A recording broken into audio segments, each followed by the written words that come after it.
여러분 안녕하십니까? 6월 30일 금요일 MBC 생활뉴스입니다. 미국을 방문 중인 문재인 대통령이 도널드 트럼프 미국 대통령과 첫 만찬을 가졌습니다. 문 대통령은 앞서 미국 상하원 지도부와 만나 한미 동맹을 강조하기도 했는데요. 이재민 기자의 보도입니다. 문재인 대통령과 도널드 트럼프 대통령 내외의 만찬은 시종일관 화기애애했습니다. 메뉴판엔 대한민국 문 대통령과 김정숙 여사를 기념한다는 문구가 적혔습니다. 와인을 곁들인 저녁 식사에서 주 요리는 겨자를 발라 구운 도버솔 생선구이와 캐롤라이나산 쌀로 만든 비빔밥이었습니다. 역대 63번째 한미 정상회담인 문재인 대통령과 트럼프 대통령의 회담은 한국 시간으로 오늘 밤에 열립니다. 이런 가운데 한미일 3국 정상의 첫 만남 일정도 잡혔습니다. 청와대와 미국 백악관은 독일 시간으로 다음 달 6일 G20 정상회의가 열리는 함부르크에서 3국 정상이 만찬을 한다고 밝혔습니다. 앞서 문재인 대통령은 미국 국회의사당에서 상하원 지도부를 만났습니다. 문 대통령은 강력한 한미 동맹으로만 북한 핵을 폐기할 수 있다고 말했습니다. 사드 배치에는 민주적, 절차적 정당성이 필요하다며 환경 영향 평가가 배치 지연이나 번복을 의미하는 건 아니라고 강조했습니다. 환경 영향 평가 절차가 진행이 되고 있는데 이것 때문에 시간이 더 걸릴 것이다라고 하는 우려는 하지 않는 것이 좋겠다. 하원 간담회에선 문 대통령의 인사말이 중간에 끊겨 결례란 지적도 나왔지만 청와대는 취재진이 몰린 상황에서 회의를 비공개로 전환하며 벌어진 일이라고 설명했습니다. 워싱턴에서 MBC 뉴스 이재민입니다. 문재인 대통령의 아들 준용 씨의 취업 특혜 의혹 제보 내용을 조작한 혐의를 받고 있는 국민의당 당원 이유미 씨가 구속됐습니다. 검찰은 조직적 개입이 있었는지 여부를 규명하는 데 수사력을 집중할 방침인데요. 박진중 기자입니다. 서울 남부지법은 어제 저녁 국민의당 당원 이유미 씨에 대해 구속영장을 발부했습니다. 서울 남부지법 박성인 영장전담 판사는 사안이 중대하고 이 씨가 도주할 우려가 있다며 영장 발부 사유를 밝혔습니다. 구속영장 발부는 지난 26일 이 씨가 피의자 신분으로 전환된 지 나흘 만입니다. 이 씨는 문재인 대통령의 아들 준용 씨의 취업 특혜 의혹과 관련한 제보 내용 등을 조작한 혐의를 받고 있습니다. 검찰은 구속된 이 씨를 상대로 윗선의 개입이 있었는지를 집중 추궁할 방침입니다. 또 이준서 전 국민의당 최고위원을 조만간 불러 제보 조작에 관여했는지 조사할 계획입니다. 이미 검찰은 이전 최고위원의 주거지 등을 압수수색했으며 휴대전화 등을 확보해 공모 여부를 확인하고 있는 것으로 알려졌습니다. MBC 뉴스 박진준입니다.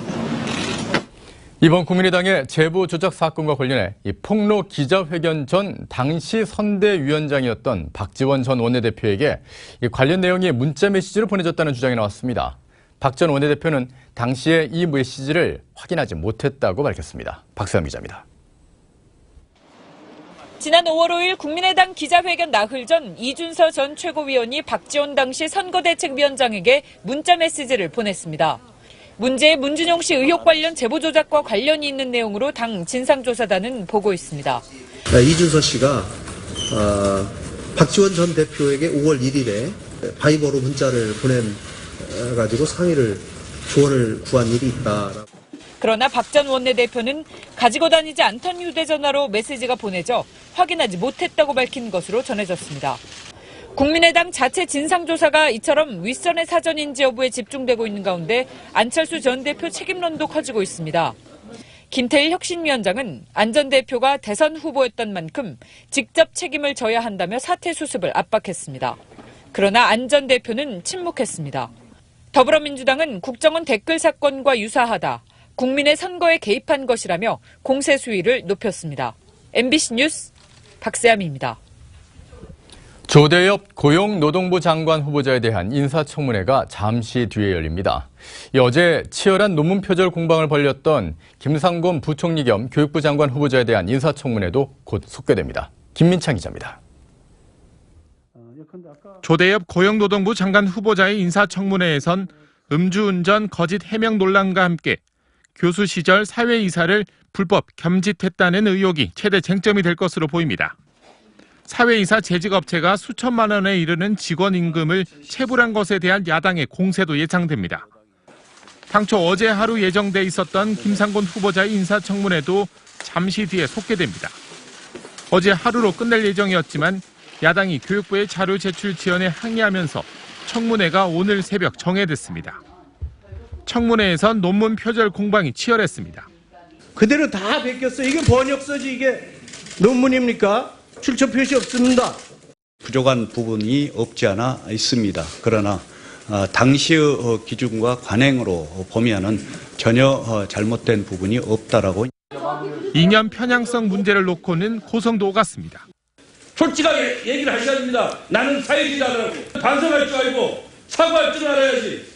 정책 능력을 검증해야 되는 오늘 이 자리에서 유감을 표하지 않을 수 없고. 다시 속개될 청문회는 2시간 예정됐지만 더 길어질 수도 있습니다. MBC 뉴스 김민찬입니다.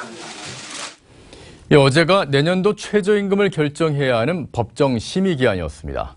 그러나 이 최저임금위원회 협상은 노동계와 재계의 이견차가 좁혀지지 못하면서 결국 무산됐는데요. 윤정혜 기자입니다. 내년부터 적용될 최저임금을 결정하기 위해 노동계와 재계, 그리고 정부 측 공익위원들이 협상 테이블에 앉았습니다. 법정 심의 기한은 어제까지였지만 합의는 결국 무산됐습니다. 국민 여러분들께 법정 심의 기간 내에 의결하지 못한 점에 대해서 매우 송구스럽게 생각합니다. 문재인 대통령이 오는 2020년까지 시간당 최저임금을 10,000원까지 올리겠다고 공약한 만큼 쟁점은 내년도 최저임금을 얼마까지 올리냐였습니다. 현재 시간당 최저임금은 6,470원으로 2020년까지 10,000원이 되려면 매년 15.7%씩 인상해야 합니다. 노동계는 당장 내년부터 10,000원으로 인상해야 한다고 주장하는 반면 재계는 15.7% 인상도 쉽지 않다는 입장이어서 합의점을 찾기 어려웠습니다. 재계는 내년도 최저임금은 올해보다 2.4% 인상된 6,625원이 적정하다는 초안을 꺼냈습니다. 결국 올해도 협상 기간이 연장된 가운데 합의가 이뤄지지 않을 경우 공익위원 측에서 인상률의 상하한선을 제시한 뒤 표결로 최저임금을 결정하게 됩니다. MBC 뉴스 윤정혜입니다. 트럼프 미국 행정부가 북한과 거래한 중국은행과 기업 개인에 대해 독자 제재를 단행했습니다. 중국의 단둥은행을 돈 세탁 우려기관으로 지정했는데요. 북한이 핵 프로그램을 중단할 때까지 외부 조력자들에 대한 압박을 지속하겠다는 미국 정부의 강력한 의지로 해석됩니다. 워싱턴 현원사 특파원입니다. 미국 재무부가 중국의 단둥은행을 돈 세탁 우려기관으로 지정했습니다. 이 은행이 북한이 미국을 비롯한 국제결제망에 접근하는 통로 역할을 했고 북한의 핵과 탄도미사일 개발을 돕는 수백만 달러의 상거래를 가능하게 했다는 것입니다. This will require U.S. banks to ensure that the Bank of Dandong does not access the U.S. financial system directly or indirectly through other foreign banks. 이에 따라 단둥은행이 사실상 제2의 BDA가 될 것이란 전망이 나옵니다.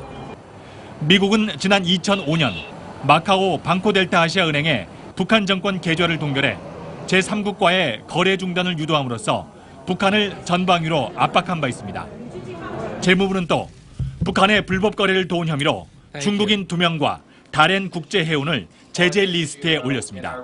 We are committed to targeting North Korea's external enablers and maximizing economic pressure on the regime until it ceases its nuclear and ballistic missile programs. 이런 가운데 미 국방부가 대북 군사 옵션을 마련했으며 트럼프 대통령에게 제출할 준비가 돼 있다고 CNN이 보도했습니다.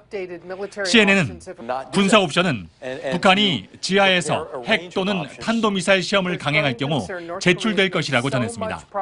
미 재무부의 이번 제재 조치는 북한에 더욱 강력한 압박을 가하라는 대중국 메시지로 해석되고 있습니다. 워싱턴에서 MBC 뉴스 현원섭입니다. 오늘 새벽 부산 중구 대청동의 한 도로에서 50대 남성이 내리막길을 내달리던 택시에 치여 숨졌습니다. 전국에서 화제도 잇따랐는데요. 사건 사고 소식 임명찬 기자입니다. 119 구조대원들이 택시 아래에 깔려있던 한 남성을 구조합니다. 오늘 새벽 2시 반쯤 부산 중구 대청동의 한 도로에서 57살 변모 씨가 택시에 치여 숨졌습니다.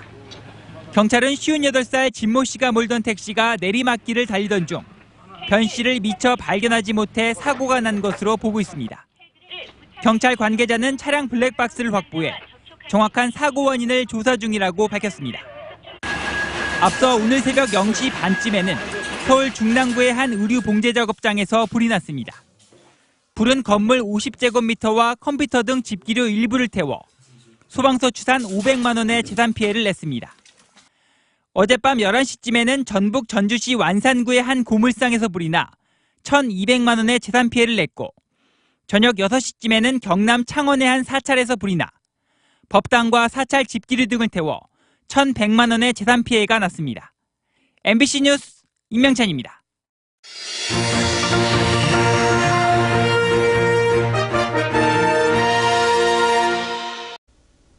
여러분 안녕하십니까? 경북 동해안 지역은 오늘 대체로 흐리고 덥겠습니다. 장마 전선의 영향으로 밤부터 내일 새벽 사이에 5에서 10mm가량의 비가 내리겠습니다. 오늘 아침 최저 기온은 19도에서 23도를, 낮 최고 기온은 경주 33도 등 27도에서 33도로 덥겠고 습도까지 높아 불쾌지수가 매우 높은 단계입니다.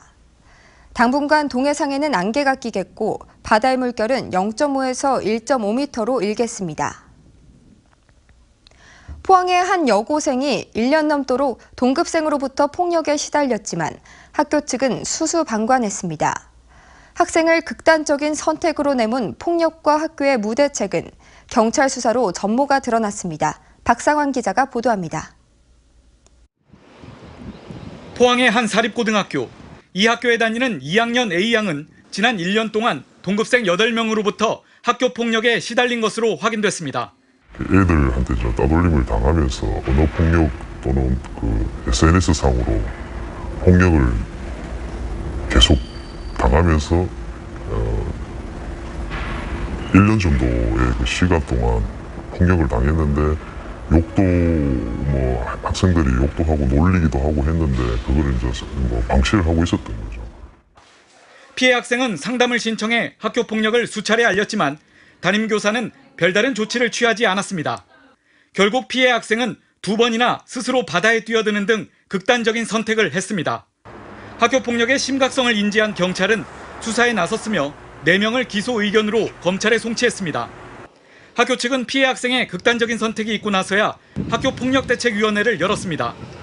하지만 학교 측은 계속 이들을 같은 반에 뒀고 담임교사는 오히려 가해 학생도 힘들어하고 있다며 피해 학생에게 참으라고 말했습니다. 스트레스라고 한번 호소를 했는데도 묵살을 하고 별거 아니니까 네가 참아라, 피해자 보고 참으라고 하더라고요. 이에 대해 학교 관계자는 가해 학생과 피해 학생의 심리적 안정이 최우선인 가운데 위원회의 결과를 제대로 이행하고 있다고 답변했습니다. 이와 관련해 도교육청은 학교폭력 발생 보고서를 받았을 뿐 피해 학생 구제를 위한 대처는 없었습니다. 이 때문에 학폭위의 구조적 문제를 해결해야 한다는 목소리가 커지고 있습니다. MBC 뉴스 박상환입니다. 해양수산부 국립수산과학원은 오는 10월까지 질병에 의한 양식생물 피해를 줄이기 위해 합동순회 방역팀을 운영합니다. 방역 대상은 경상남북도와 강원도 등 6개 시도 30여 개 양식장으로 강도다리와 넙치, 무지개송어, 조피볼락 등 양식생물에 대한 방역 관리를 실시합니다. 포항에도 해안 걷기길인 호미반도 둘레길이 다음 달 개통합니다. 포항시가 2015년부터 58억 원을 들여 동해면 해병대 상륙훈련장에서 호미곶면 해맞이 광장까지 25km에 이르는 호미반도 둘레길에는 하선대와 모감주 나무 군락지, 구룡소 등 아름다운 경치와 전설이 깃든 명소가 많습니다. 호미곶면에서 구룡포읍을 거쳐 장기면 두원리까지 33km의 남쪽 해파랑길은 8월 말 개통될 예정입니다. 영덕군은 영덕대게버거와 영덕게살만두 등 젊은 층의 취향에 맞춰 새로 개발한 지역 대표 메뉴를 보급합니다. 영덕군은 다음 달 13일과 14일 이틀간 요리 전문가를 초청해 대게와 송이를 이용한 7가지 요리의 조리 방법을 전수하도록 했습니다. 수강 신청은 영덕군청 문화관광과에서 받고 있습니다. 경북 농식품 산업대전이 어제부터 4일 동안 대구 엑스코에서 열립니다. 이번 행사는 경북 농식품 수출과 할랄 인증식품을 소개하는 주제 전시관, 혼밥, 혼술 등 식품 트렌드의 변화를 볼 수 있는 농식품 트렌드관을 비롯해 23개 시군의 1000여 개 제품을 볼 수 있는 전시관이 운영됩니다. 네, 이상으로 포항 MBC 생활 뉴스를 마칩니다. 고맙습니다.